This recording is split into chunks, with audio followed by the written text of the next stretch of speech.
Capítulo 13. Análise mental. O relógio terrestre assinalava 00:03 quando tornamos ao singelo domicílio de Antonina. A casinha dormia calma. Acocorado a um canto, o velho Leonardo mantinha-se na sala, pensando. Adensamo-nos ante a visão dele e, reconhecendo-nos, ergueu-se e começou a gritar. Ajudai-me, por amor de Deus! Estou preso! Preso! Clarencio, bondoso, convidou-o a acomodar-se na poltrona simples e induziu-o à prece. O velhinho, contudo, alegou o total esquecimento das orações que formulara no mundo, crendo que apenas lhe serviriam as palavras decoradas, mas o orientador, elevando a voz, com o intuito evidente de sossegá-lo na confiança íntima, pronunciou comovente súplica à divina providência, implorando-lhe proteção e segurança para quem se mostrava tão desarvorado e tão infeliz. Emocionados com aquela petição que nos renovava igualmente as disposições interiores, observamos que o avô de Antonina se aquietara, resignado. Clarencio, logo após a oração, começou a aplicar-lhe forças magnéticas no campo cerebral. O paciente revelou-se mais intensamente abatido. A cabeça pendeu-lhe sobre o peito, desgovernada e sonolenta. Fitando-nos de modo significativo, o ministro ponderou. A corrente de força devidamente dinamizada no passe magnético arrancá-lo-á da sombra anestesiante da amnésia. Poderemos, então, sondar-lhe o íntimo com mais segurança. Assistido por nossos recursos, a memória dele regredirá no tempo, informando-nos quanto à causa que o retém junto da neta, aclarando-nos ainda sobre prováveis ligações que nos conduzirão à chave do socorro em benefício dele mesmo. Mas o retrocesso das recordações poderá verificar-se de improviso? Indagou Hilário, perplexo. Sem dúvida, respondeu o instrutor. A memória pode ser comparada à placa sensível que, ao influxo da luz, guarda para sempre as imagens recolhidas pelo espírito no curso de seus inumeráveis aprendizados dentro da vida. Cada existência de nossa alma em determinada expressão da forma é uma adição de experiência, conservada em prodigioso arquivo de imagens que, superpondo-se umas às outras, jamais se confundem.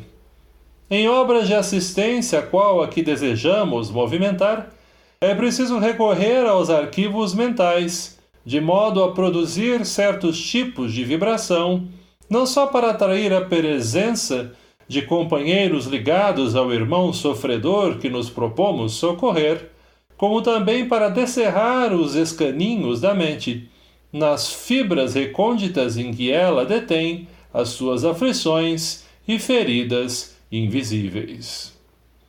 Quer dizer, então, que a frase de Hilário, porém, se lhe apagou nos lábios, porque o ministro atalhou, completando-lhe a conceituação. A mente, tanto quanto o corpo físico, pode e deve sofrer intervenções para reequilibrar-se. Mais tarde, a ciência humana evolverá em cirurgia psíquica, tanto quanto hoje vai avançando em técnica operatória, com vistas às necessidades do veículo de matéria carnal. No grande futuro, o médico terrestre desentranhará um labirinto mental, com a mesma facilidade com que atualmente extrai um apêndice condenado. Hilário arregalou os olhos, espantado, feliz, e exclamou em voz quase gritante. Ah, Freud, como viste a verdade! Como detinhas a razão! O orientador fixou-o paternalmente e aduziu. Freud vislumbrou a verdade, mas toda verdade sem amor é como luz estéril e fria.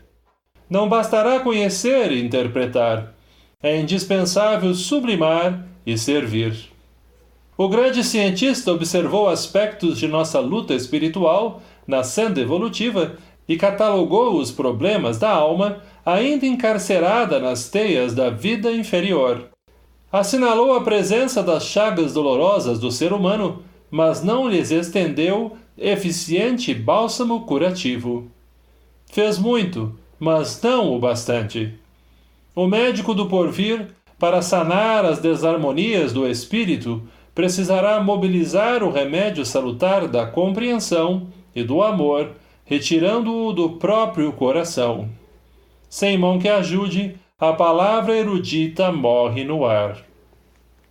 O ministro, contudo, calou-se, dando-nos a entender que o momento não comportava digressões filosóficas. Acariciou ainda por alguns instantes a cabeça do ancião e, em seguida, chamou-o de manso. Leonardo, recorda, volta ao Paraguai onde adquiriste o remorso que hoje te retalha o coração. A dor quase sempre é culpa sepultada dentro de nós. Retrocedamos ao ponto inicial de teu sofrimento. Recorda, recorda. O velhinho, diante de nosso intraduzível assombro, acordou de olhos transtornados. Ergueu a fronte, mas seu rosto alterara-se de maneira sensível. Sustentava ineludivelmente os traços fundamentais, mas fizera-se mais jovem. Registrando a surpreendente transfiguração, Hilário interferiu, perguntando: Oh, que força mágica será esta? Nosso orientador fitou-o sereno e esclareceu: Não nos esqueçamos de que temos diante de nós o veículo espiritual por excelência vibrátil. O corpo da alma modifica-se profundamente segundo o tipo de emoção que lhe flui do âmago. Isso, aliás, não é novidade. Na própria Terra, a máscara física altera-se na alegria ou no sofrimento, na simpatia ou na aversão. Em nosso plano, semelhantes transformações são mais rápidas e exteriorizam aspectos íntimos do ser, com facilidade e segurança, porque as moléculas do perispírito giram em mais alto padrão vibratório, com movimentos mais intensivos que as moléculas do corpo carnal. A consciência, por fulcro anímico, expressa-se desse modo na matéria sutil com poderes plásticos mais avançados. Clarencio relanceou o olhar pelo recinto e acrescentou: Entretanto, não nos descuidemos do serviço a fazer. Nesse interim, Leonardo soerguera-se. Parecia animado de estranha energia. O corpo, não obstante continuar obscuro e pastoso, revelava-se desempenado. Repentinamente refeito, vigoroso e imóvel, clamou: Lola! Lola! Estás aqui? Sinto-te a presença. Onde te ocultas? Ouve-me! Ouve-me! Com inexprimível espanto, vimos Dona Antonina escapar do aposento no corpo espiritual com que a divisáramos na véspera. Avançou ao nosso encontro, extremamente surpreendida, e, avistando o avô transfigurado, como se fosse tangida no imo da personalidade por misteriosa influência, estampou súbita alteração facial, renovando-se igualmente aos nossos olhos. As linhas do semblante modificaram-se de inopino e vimos-la realmente mais bela, todavia menos serena e menos espiritualizada. Favorecendo-nos o máximo proveito nas observações, o ministro falou em voz baixa: Nossa irmã exige tão somente leve auxílio magnético para lembrar-se. Basta-lhe a emotividade anormal do reencontro para cair na posição vibratória do passado, uma vez que ainda não se encontra quitada com a lei. Aterrada, Antonina arrojou-se de joelhos aos pés do ancião, que se rejuvenescera ao influxo dos passes de Clarencio, e gritou: Leonardo! Leonardo! Ele, porém, irradiando no olhar ódio e padecimento intraduzíveis, bradou: Enfim! Enfim! E prorrompeu em pranto convulso. Estupefatos, ouvimos Clarencio que nos informava, generoso. Repararam? Antonina é Lola Ibahuri, reencarnada. Leonardo está vinculado a ela por laços de imenso amor. Ambos procedem de lutas enormes, na teia infinita do tempo. A mulher irresponsável de ontem, hoje é mãe amorosa e digna, à procura da própria regeneração.